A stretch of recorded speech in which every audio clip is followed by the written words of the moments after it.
Hi, all. Welcome to yet another good podcast series. Here we discuss latest SaaS adoption trends with global industry leaders.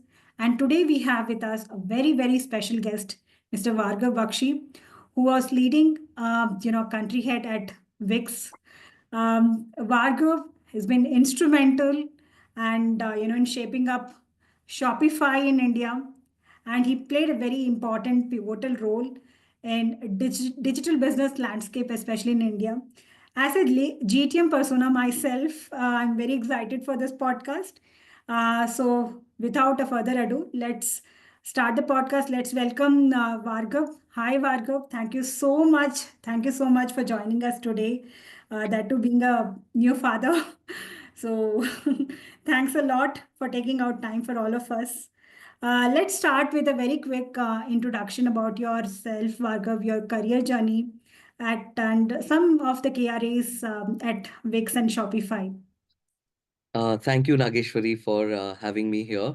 And yeah, I'm happy to share my knowledge in whatever capacity that might help your audience. So, little introduction. Yes, I've my claim to fame has been that I did the 0 to 1 for Shopify in India and other emerging markets. And through that, because Shopify grew a lot and became, uh, let's say the face of D2C e-commerce and technologies around it.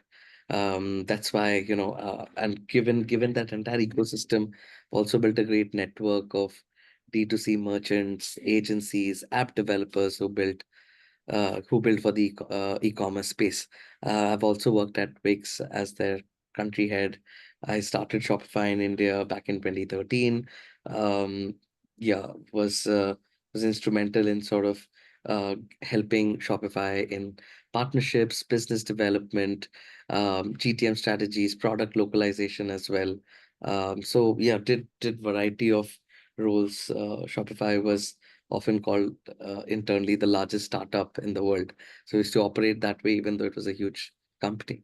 Yeah, so Wix as well, like, more wider than Shopify Yeah, in terms of how many verticals it serves, not just like product e-commerce, there's like services as well. So they've got, yeah, solutions which help, websites sell services, or restaurants sell, table bookings, or home deliveries, or hotels for booking. So Wix was like more solutions for other kinds of businesses which were undergoing digital transformation.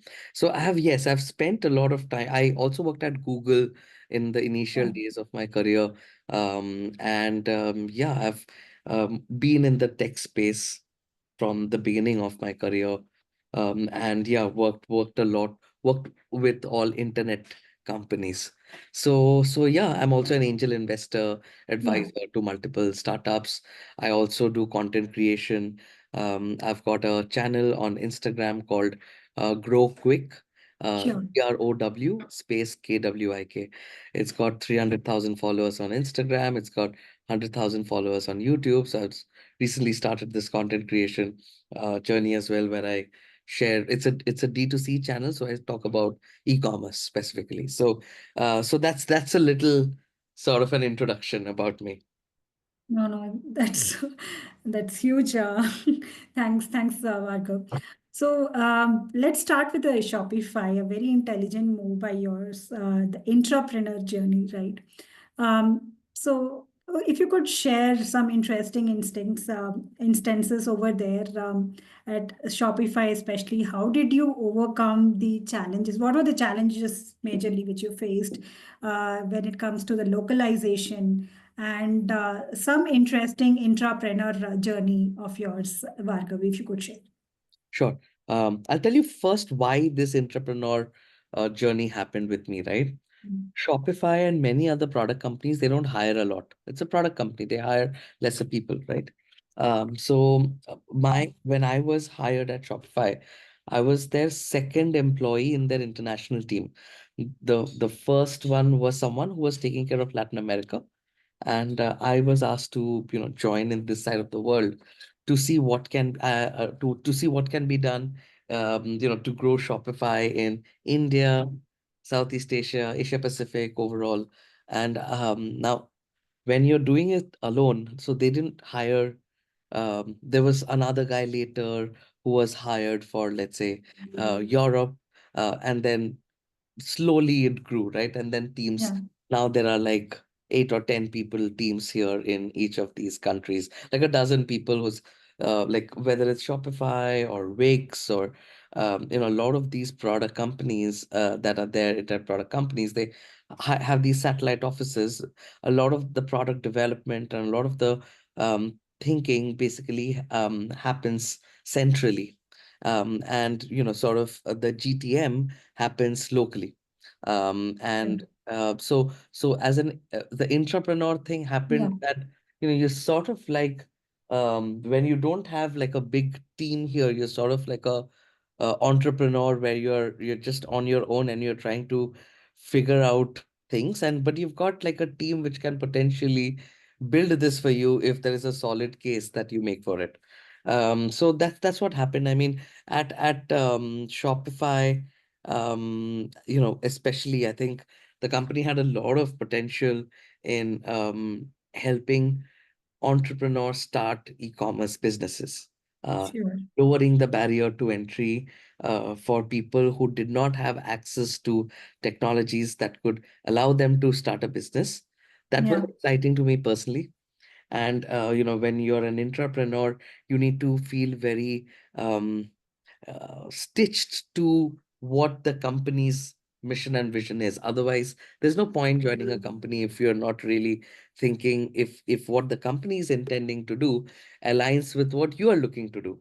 And to Mm. me, like helping people or just helping like the underdog do something great, like it really appealed to me. And that's why Shopify was like a very big mission vision alignment. Wix was sort of like a natural evolution from that. Yeah.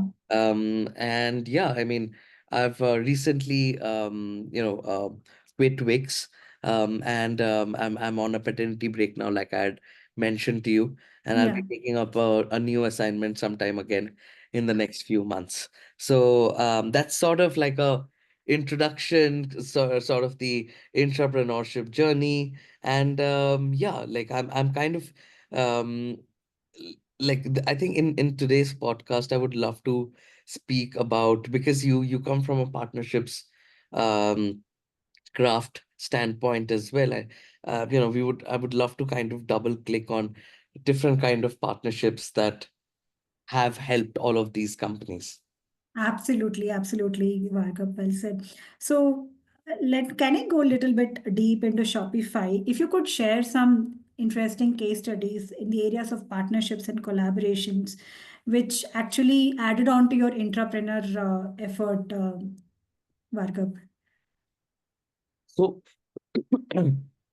I'll talk to you about how Shopify is a platform and how it has a lot of Sure. partnerships that um, act like a flywheel and create the 0 to 1 before the company decides to make large investments, maybe in a certain market that it wants to enter. So think of it like um, I'll give you like some case study Yeah. examples after I kind of help you understand Sure. the structure. Sure. Um, there are 4 or 5 different kind of partners, right? One is agencies, people who build on top of your platform for your clients. So Shopify serves e-commerce merchants. E-commerce merchants need a lot of website design services, digital marketing services, let's say improvement of conversion rate optimization, CRO. Yeah. There's a lot of API integrations that Yeah. merchants need, to different software. There's also custom solutions that they need to build, which are very specific to their business, like bespoke solutions that they ask of agencies. So agencies do a lot of business catering to such clientele who need a lot of services along with what Shopify's product offers. Then there are app developers who build on top of Shopify's API, and they sell their apps on the Shopify App Store. catering to merchants. There are over 10,000 apps on the Shopify App Store, I think. And a large number of them are from India, actually. Almost, I think, What is a mix? like almost 20% is Oh, from wow. India. Vietnam and Philippines also have a huge number of apps. US obviously has a Yeah. huge app ecosystem as well. But yeah, there's a lot of app developers who build apps for clients across the world. And Shopify has a huge market in US, UK, Australia, and Canada. So these apps don't just serve markets like India, or let's say a Vietnamese or a Filipino may not um, build an app that just serves uh, clients there, but also clients who are using Shopify across the world. So your distribution significantly increases because Shopify has millions of merchants using their platform, and there are these businesses who are searching for plug and play solutions that can help them uh, build better websites, sell better, do marketing better, do customer support for their customers better, do logistics, manage the entire logistics, manage inventory. So for all of these, there are like different APIs through which they can even connect third-party systems. And yeah, Shopify has a great product, but then the product philosophy of Shopify is that it'll do what 80% of merchants need 80% of the time, and the rest 20% would be built by developers. And that's this developer ecosystem sort of localizes the product, and also just handles specific needs that certain type of merchants need. Sure. Now I mean, go to the VIX. Initially when you entered VIX, what were the major challenges, Varga, which you as a leader had to, because you were doing the heavy lifting, right? So was it the market, market expansion or the localization, how competitive was the market and how to enter, navigate the competition, how to localize the VIX product, or it was the talent, retention? So which were the areas where you The can. product plays a big role for sure. Like if you don't have a good product, then it's hard.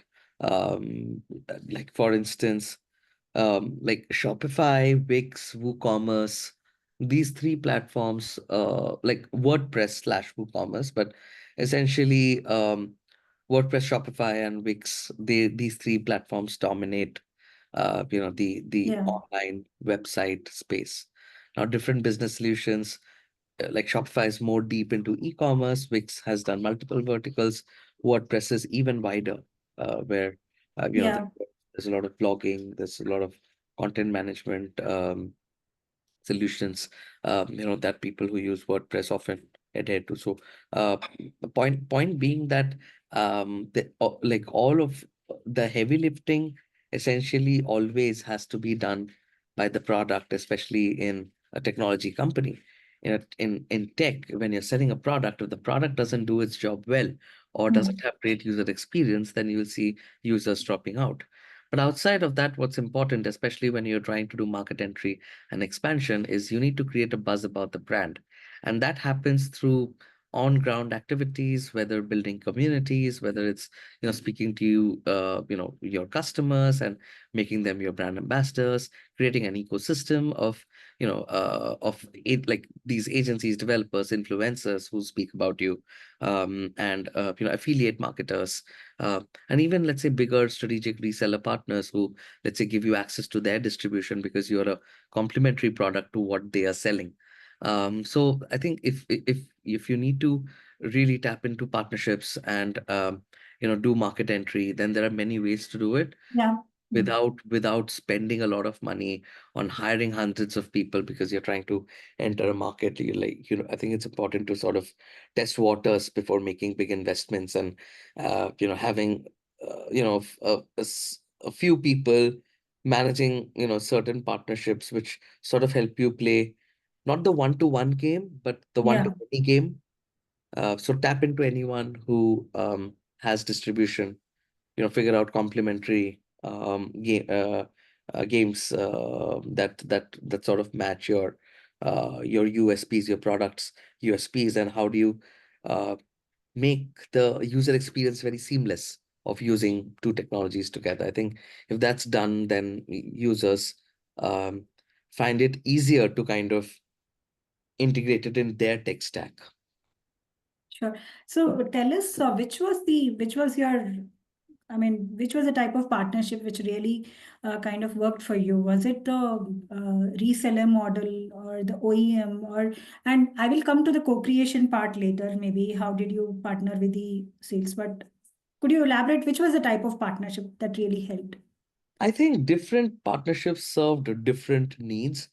Mm. Um, it's hard to say that okay, this partnership did well. I think all partnerships do well if executed properly, Mm. but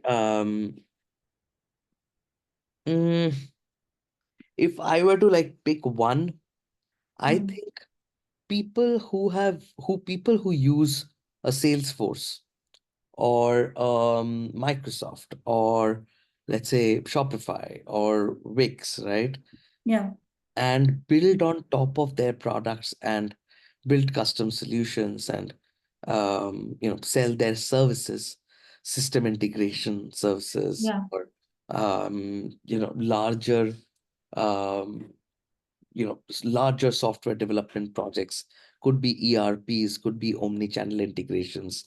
uh, there like this the possibilities of tech are endless if you really want to improve efficiency in a business. Elon Musk's bio was updated to White House's tech support.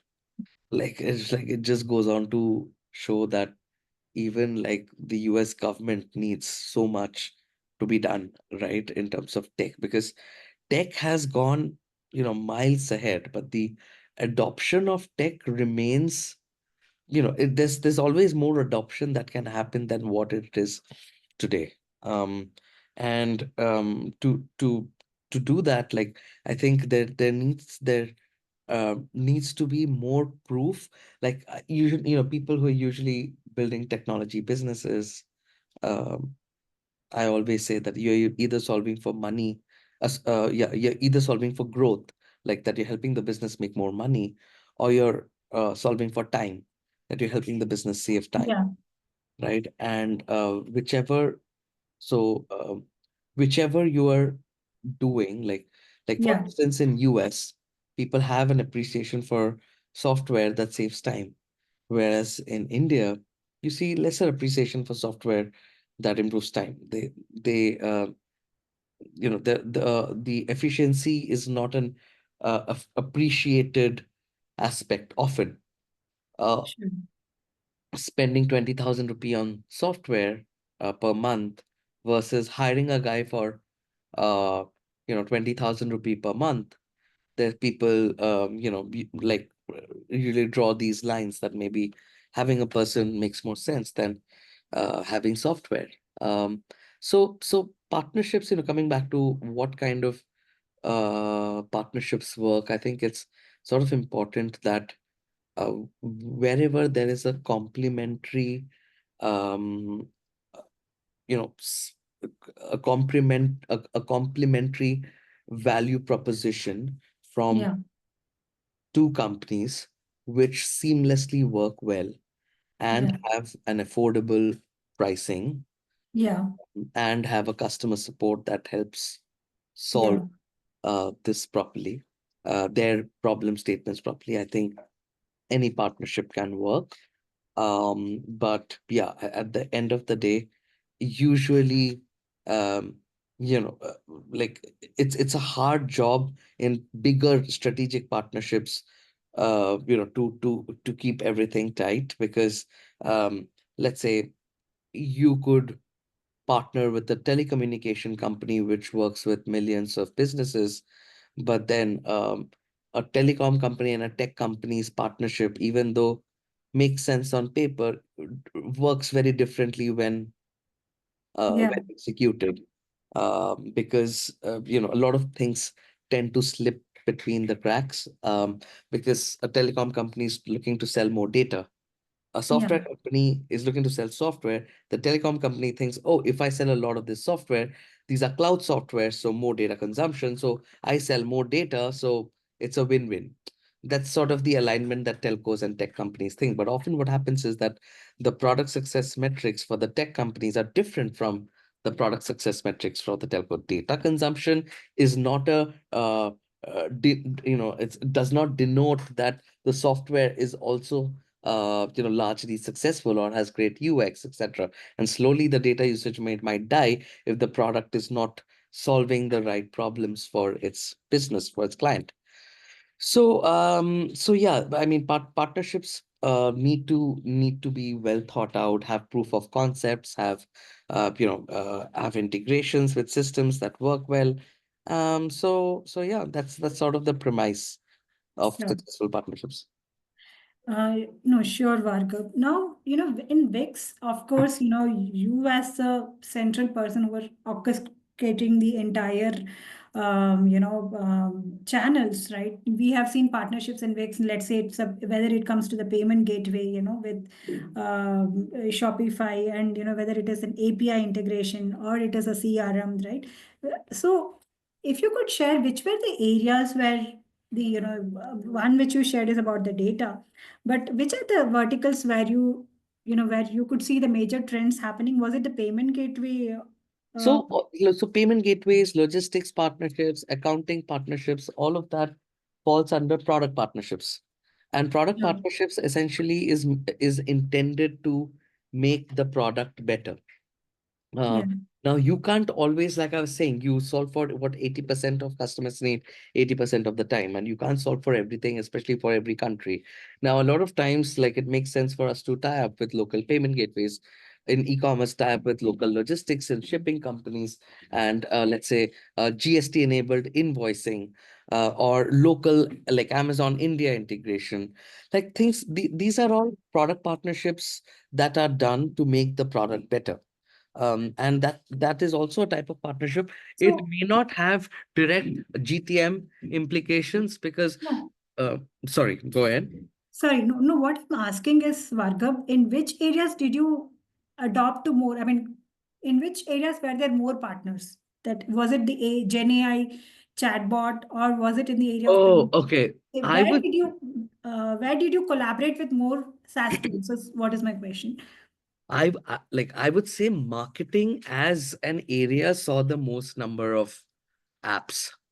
Sure. Like anything, like apps that help merchants or businesses get more traffic on the website, apps that help convert visitors to customers, apps that help grow repeat customers, apps that help customers become loyal, use come and use loyalty programs, do referrals and refer the business to their friends and family. So these are just little examples, but marketing overall, like starting from organic SEO to performance marketing into better creatives on social media like Instagram, Facebook, like this, there's way too many different kinds of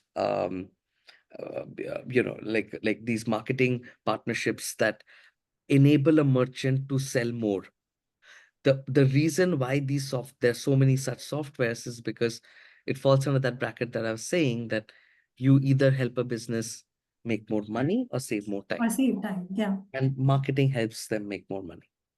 No, no, that's super helpful, Bhargav. I will, because our audience are major, as you would also love, as being an angel investor yourself. Our audience are majorly, mature startup founders and SaaS tools.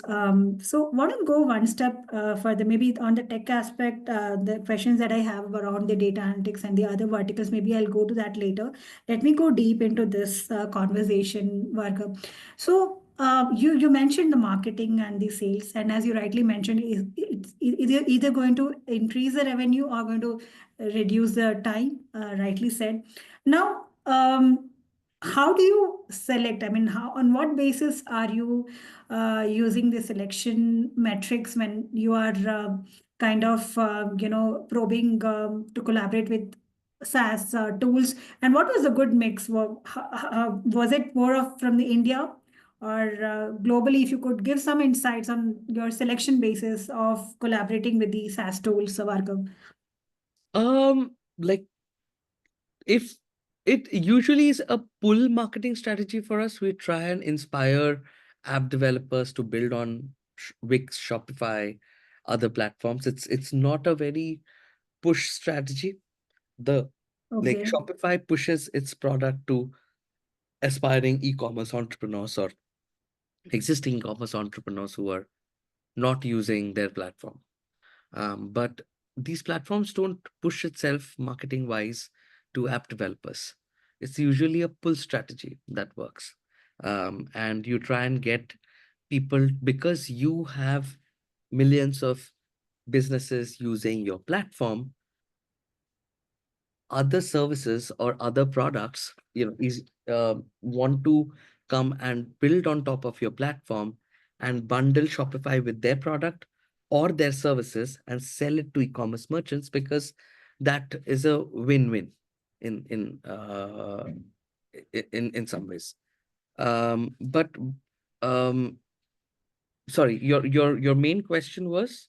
So my main question was like, so is it pure the pull strategy? Are you not selecting any SaaS startups, Vargab? And what We are was, I not, mean, we don't. where did you see the major incumbents? Was it from India as a geography? I mean, Uh, I mean, we don't, in none of these platforms um, reach out proactively to app developers unless it is a company which is already huge. Like, it's not an yeah, app developer, it's let's say a big yeah, company like Klaviyo or Meta's products, or a big marketplace like Wish in China, or uh, MailChimp. or let's say in India, a Mintra, Yeah. right? So there are a lot of these partnerships that companies would reach out to only if their distribution is large. But otherwise, the smaller players who are trying to access distribution via these platforms like Shopify, Salesforce, etc., they are the ones who would proactively come and build. Companies like Shopify and Wix, they may buy software sometimes to solve their own internal employee management stuff. Sometimes That they is actually, I mean, that is what I was asking. I mean, where there is a purchase of the softwares and where there is a collaboration with the SaaS tools. Okay, so purchase, well, I would say that's um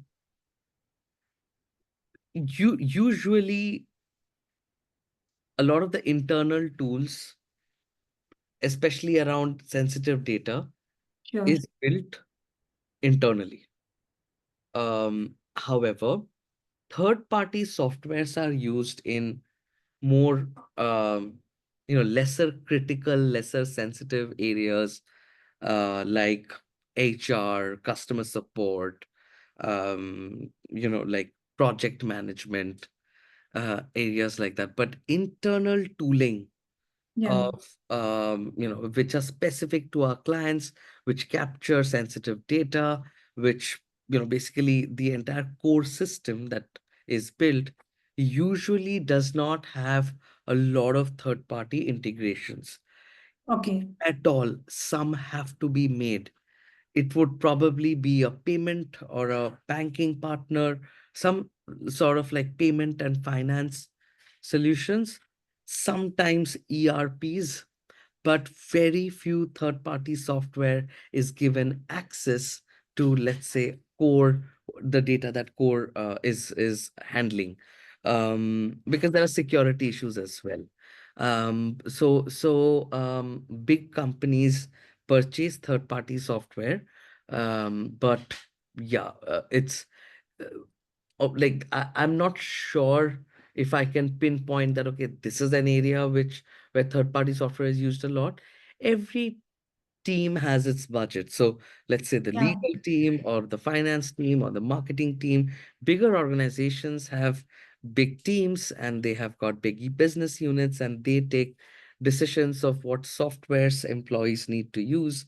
It could be communication softwares like Slack, which is an integral part of, you know, internal tooling these days. Could be the Google Workplace, which is another, like very, because you use Google Docs and use Google Calendar and mail and all of these things. So there is a there is scope definitely to get businesses to purchase, but um, because these are tech companies, it's Yeah. often very hard to crack them through outbound emailing and trying to, let's say, like, you really need to build your word of mouth and uh, have, let's say, a self-serve product which can be used in a DIY fashion, because in tech companies mostly people will be smart enough to use your product on their own and Yeah. may not want to, like, give it in somebody else's hands. So, completely. So, like, for instance, Shopify, I remember, I was very happy when this had happened. Shopify used to use Freshworks, Okay. um, at the time when I used to work for them. Um, for a few years, I've definitely used Freshworks inside Shopify to raise an IT request. So let's say I want a new laptop or a new, let's say, a charger or a phone or whatever uh, tech needs, hardware needs that I have, or I need licensing of some software. So I would raise a ticket on Freshworks, and Freshworks was being used. We used to use Zendesk before that, but Then then, this, yeah. yeah. So but then different, like, different things, different softwares are used at different times for different things that we wanted to solve. Sure. Sure, Vargab. Now, moving on to the next aspect, like I understand, you mentioned, purchase is not that easy, but who is taking the decision in that case, if at all, Vargab? Because Vix, I mean, It, you being the India head, what is your observation around the decision making process when it comes to the, yeah, a lot of these softwares, at least for Wix or a Shopify, a lot of these softwares would be purchased at HQ, like at centrally by yeah, the central teams. However, if we want to buy some software that we need yeah. in our everyday, then we can, just ask for that software, and we get a license for that. So how is that process very simple, or how does the ball flows in that? Thing is that in tech companies, there's already so much internal software. If you say that, hey, I want to use, say, Jira, they would say, hey, we use Monday. So they would be like, okay, or hey, I want to use Notion. Hey, we use Google Docs or whatever. Or hey, I want to use Microsoft Teams. No, we use Slack. So there's probably a software that is already solving something for someone. Like there's Yeah. already a lot of licenses purchased. Um, yeah, I mean, Oh, sometimes if you need a software that's not, often that doesn't happen, because the thing is, this businesses, let's say, if there are, if a company is already using Monday.com, which is, yeah. for project management, and if I'm able to find other people who I need to collaborate with across the company to Yeah. get it's done, because like I said, like Wix had less than 10 people in India. We had, like, right, Okay. and we are supposed to work with people worldwide who can help us in different things. And to do that, we used to use Salesforce a lot and Monday a lot and Slack a lot, like, and just try and get uh, things done, right? And like there's like just more assignment, more commenting, more just aligning thoughts. So you don't need to get onto calls every time to solve things. You can do it Okay. asynchronously as well. So all of that used to happen quite often, eh, across, like, at least in global companies, which often work away from each other remotely. Um, Softwares that kind of help connect better during work and outside of it as well makes a lot of sense. Yeah. Have you No, heard of that is, Miro? sorry. Have you heard of this software called Miro? Sorry, no. Okay, so Miro was like a such a MIRO. So I remember during the pandemic, we used to like there were about 8 or 9 people in my team, and Okay. uh, they got distributed during the pandemic. Like they became digital nomads. Somebody's working from the mountains, somebody's working from the beaches, somebody's working, like it was like that, right? But we really wanted to kind of get our thoughts together, and like that whiteboarding, etc., wouldn't really happen, during a pandemic, right? So we still use the software called Miro, and we used to really like use sticky notes, and just get little teams to work together, and figure out so even remotely we used to uh, like collaborate in innovative ways. So the product really needs to solve a cool problem, and unless it does, you will not see usage. Like GTM plans work only when the product is good.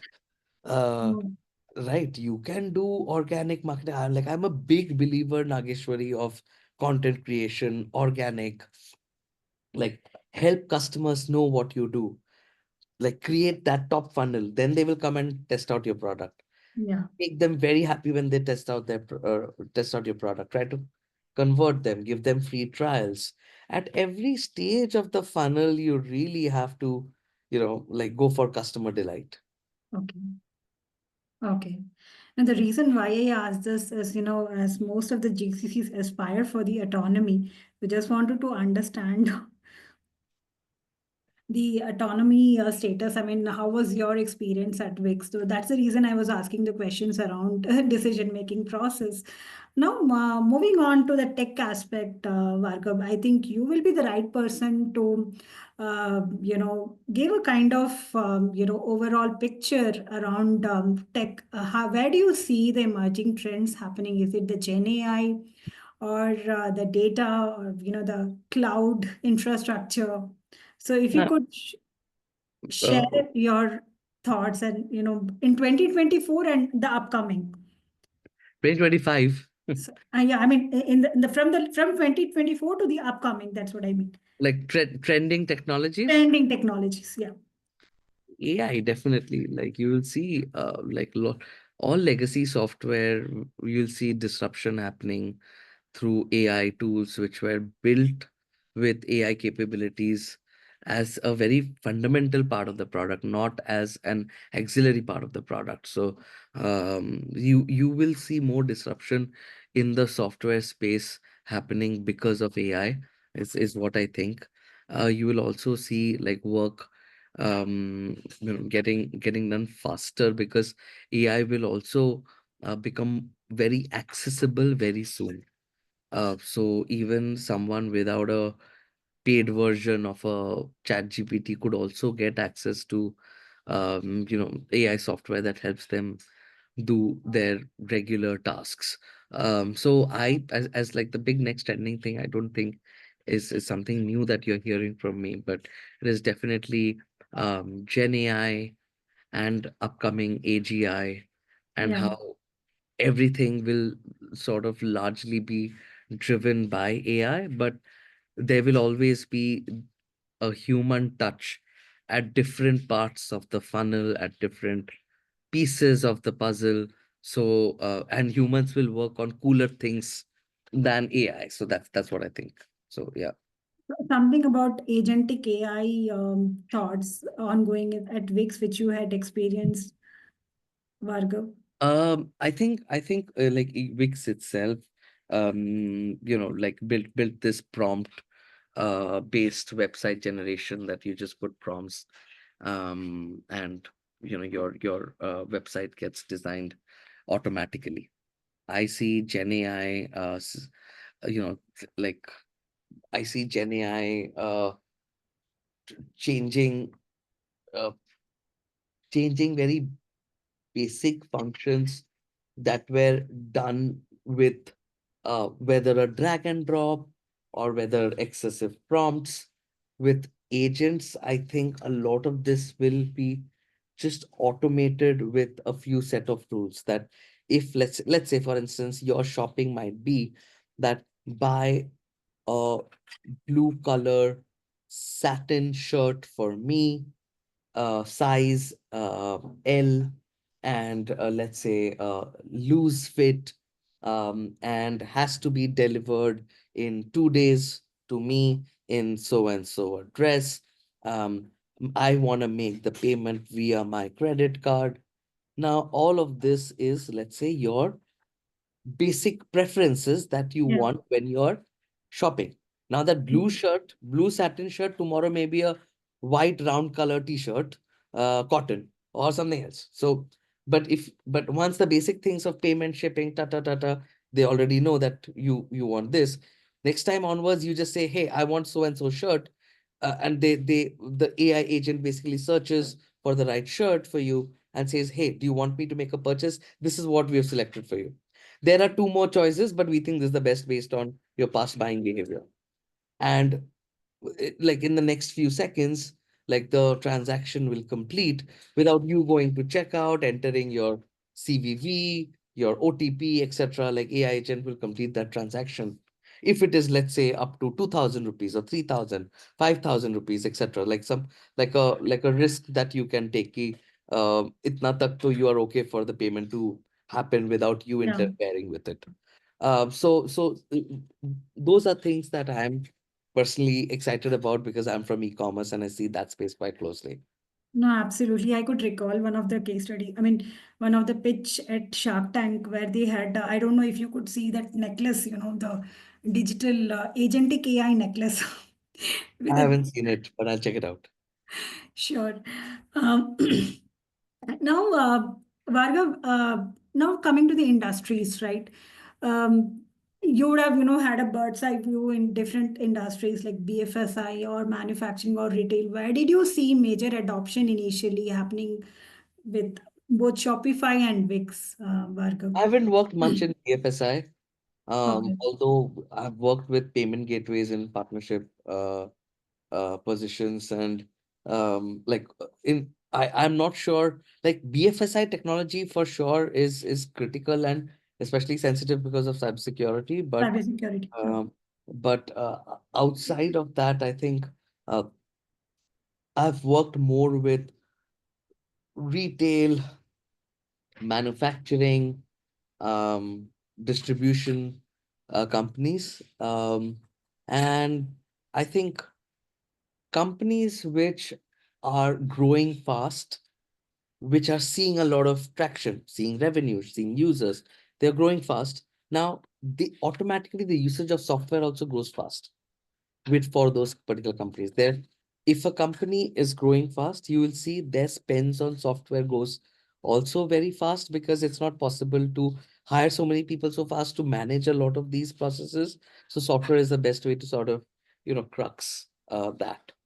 And yeah, but I think adoption, if you were to talk about adoption of AI specifically, I see all that to be happening very soon. It's happening, but it will happen way more. Like for AI to be more mainstream, it will probably take a little more time, Yeah. especially for cybersecurity sensitive areas like BFSI, because you're not really sure where your data is being stored, how it's being used.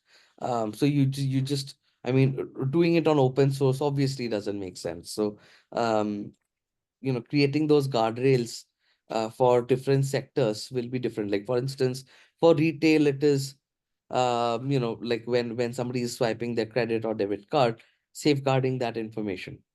On in manufacturing, it's about certain patents Yeah. that you wanna safeguard. So how you adopt technology to a safeguard, then let's say grow on top of it, help it to you use it to your benefit to increase efficiency or market yourself better.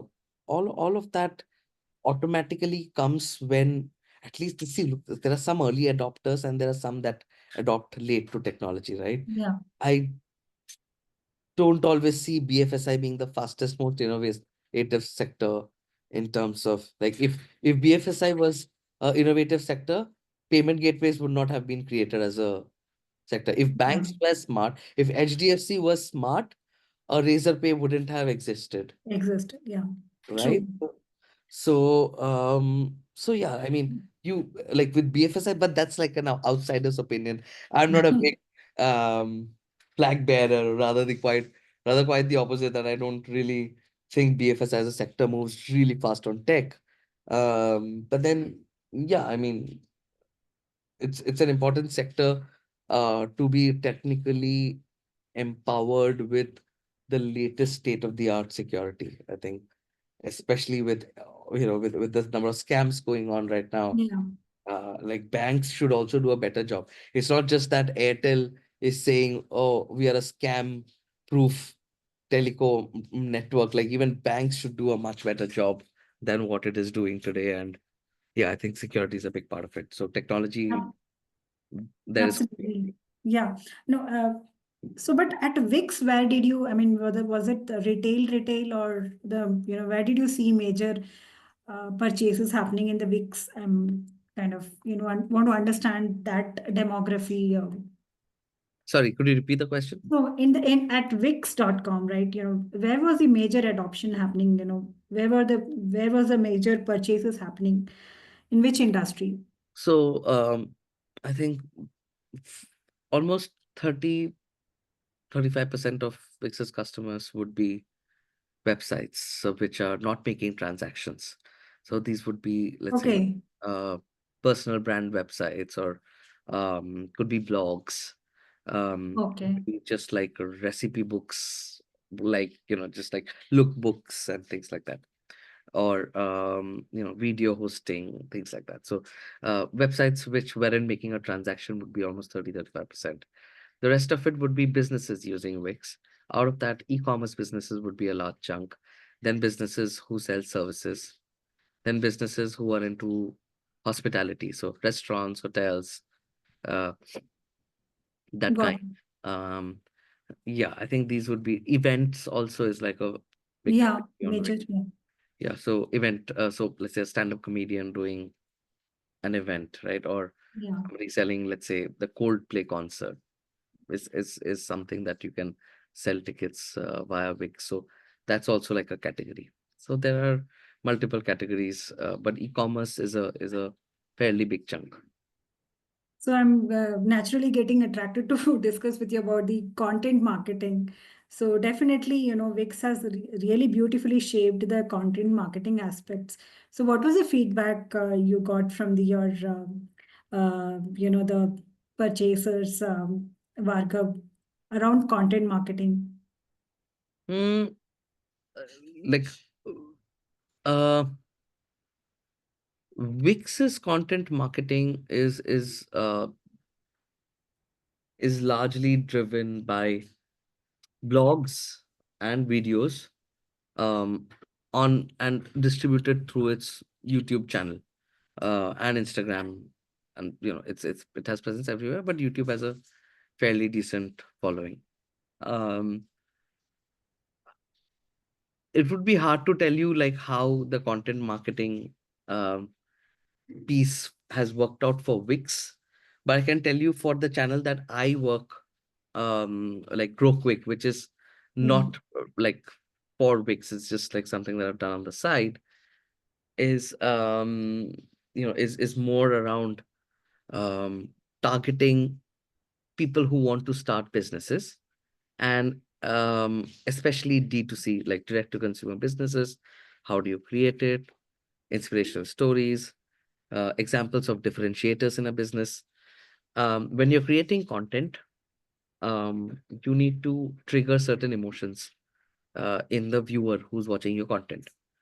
And especially in a world of short form content, people have very little time to Yeah. give you to watch long form content. Like I doubt how many people would be watching, let's say, a 1 hour or podcast that you're doing with me. But if you were to, let's say, do cuts of it and squeeze it down to a 5 minute video, there's a higher chance that people Yeah. might go through it. If you put it in a 1 minute reel, then there's a higher Yeah. chance that people might see five of those reels, right? So Absolutely. and like you need those bite-sized information that people want to see, and like time is the currency on social media, so you need to Yeah. make it worth someone's time, and you need to have nice hooks so that the clickbaits, that you get them to be interested in what you're trying to express, Sure. and engage with your audience, take feedback, see what they want to hear from you, and yeah, build a follower base. Sure, sure. Vargab, I'll just, once go back to the, SaaS tools which Wix adopted initially. Any interesting use case if you could share, whether it was in the payment gateway or the CRM or API or the developer or, any interesting, very interesting use case. And one not so good use case, which can be a, kind of red flags for the SaaS tools who aspire to partner and collaborate with platforms like Wix. If you could share one No good red use case, flags, honestly. Like but I can't really share a red flag per se, or something that doesn't work out, which I can say for sure. I mean, there's not an instance that I have seen, at least, which is not worked. It's just that the appetite to buy SaaS software for internal processes is low, and like the use cases are also lesser. It is a smarter idea to not serve companies like Wix and Shopify in terms of trying to get that client as your client. Rather, try to tap into their distribution. They are selling to millions of businesses. Try to sell your software on their app store and target those million businesses. That's a way smarter thing to do than trying to sell to these larger companies. yeah, makes sense, Vargam. So you mean to say that so I mean no SaaS tool is coming directly to you, Vargam? I mean, is it you purely go on the reseller mode or No, so there's a procurement team yeah, that takes care of this.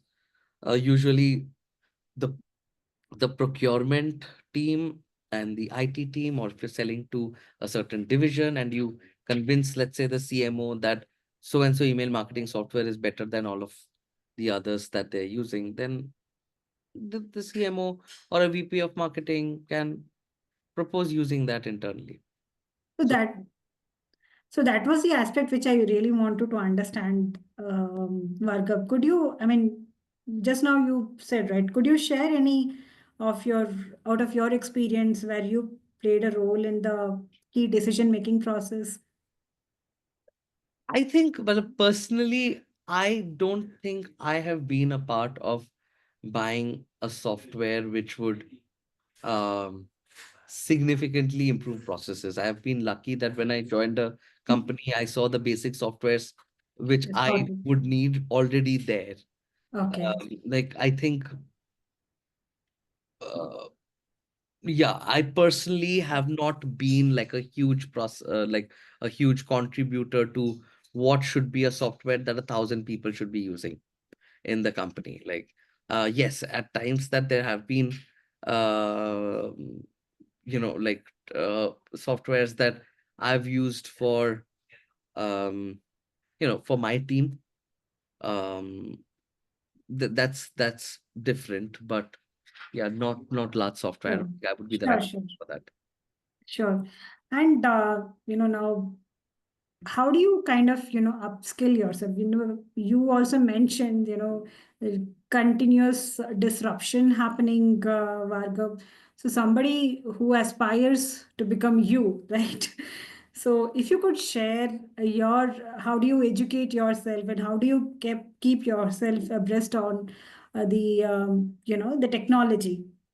I would just like keep myself updated with everything that's going on Twitter. I think Okay. Twitter is the place where I discover my news, and it's there fast. It's lightning fast. So, like my top funnel, at least information, is discovered usually on Twitter. But outside of that, I also read books. Like right now, I'm reading a book called The Courage to Be Disliked. It's a great book by Okay. a few Japanese writers. Outside of that, like uh, yeah, I think I learn a lot from people as well. Like, go meet people who have done great things, even if they've done failed. learn from people's experiences. You can't learn everything from books. And yeah, like consume good content. Like I look at reels on Twitter more than Instagram. I'm not saying Okay. that Twitter's content is way better, but at least sometimes I definitely think that Twitter's at least like at the level of content at Instagram is like entertainment. This is more like information. And yeah, so spend a lot of time on blogs. Yeah, there's people who have done great things in their life, are trying to summarize and help people comprehend the depth of certain problems. I read about mental models. So how do you kind of think in the right way? uh, Not everything is cause and effect. A lot of things are loopy, and how do you sort of like get your head around that? How do you make good decisions? So yeah, that's sort of Yeah. what I think about. Sure. Okay. Just one more time, I will go to the challenge aspect because I'm sure, 0 to 1 must not have been a very easy journey for you. If you could share one incident where, whether it was a budget, because you mentioned it was initially the marketing aspect, right? So, where was the major challenge, or how did you retain, how did you continuously motivate your team members, and how did you overcome that? I mean, um like a challenge often is to when ambitious people in a team often want to do a lot, and sometimes you just have to prioritize and get people to focus on 2 or 3 items that are closest to your goalpost and ensure that they execute it well.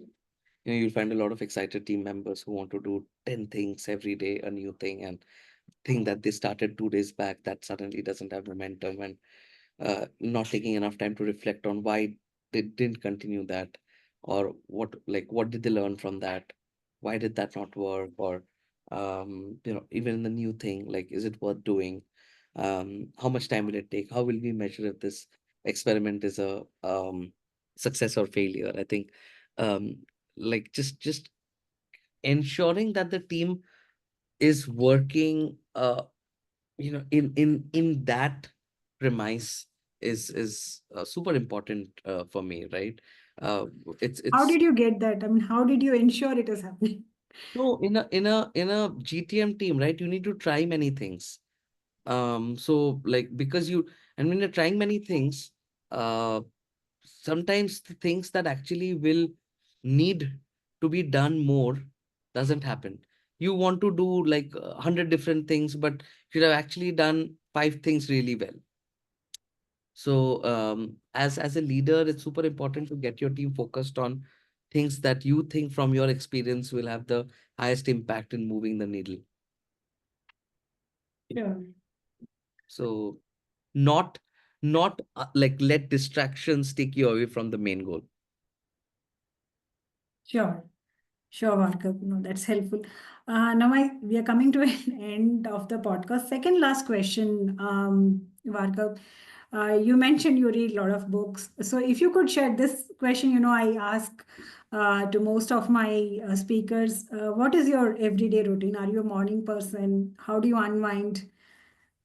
Mm, yeah, I after my babies come, I think my routine is all over the place. So I don't know I'm a morning person or a midnight person, honestly. It's all I'm my routine is all over the place. But otherwise I usually sleep early, get up early. Um and yeah, like sorry, your second part of the question was So, like, how do you unwind? Do how do you I have unwind? I any love sports or I play music? I yeah, like I work out every alternate day. I play PlayStation. I hang out with my friends, spend time with my wife, talking. That's how I unwind, I think. Yeah, spending family time is super important for me. Awesome. Okay. That among Okay, the Nageshwari. What's your last and question? yeah, my last question is one advice, Vargav. You are also an angel investor to all the SaaS founders watching out there who aspire to collaborate with major enterprises and giants. Hmm. Clearly articulate the value proposition and how you're solving a problem. Um, Especially with if you're trying to do successful partnerships, because we spoke a lot about that. Yeah, Remember, transactional mindset won't work. You have to give, then you get, right? So long-term commitment, continuous improvement is super important. Finally, like customer delight is super important. Build for the customer, solve their problems, and yeah, make it a great user experience from a product and technology standpoint. I think, uh, yeah, if your product is good, it'll sell itself. yeah. No, your regular emphasis on product. Um, Thank you so much, Vargav. It's golden nuggets that you have shared with us, all of us. Definitely looking forward to host you more in more specified topics. Thanks a lot, Vargav, for taking out time. Thanks so much. I'll just stop the recording.